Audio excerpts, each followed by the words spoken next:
ما كان محمد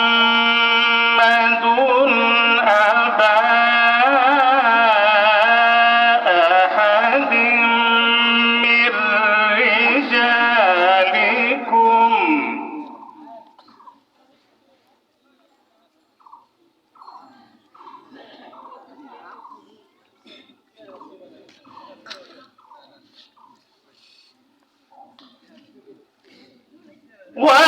ولكن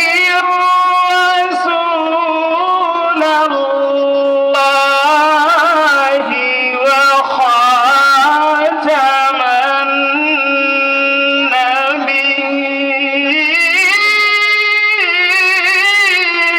النبيين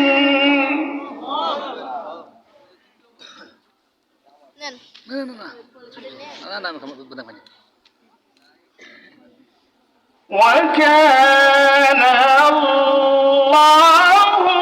بكل شيء عليما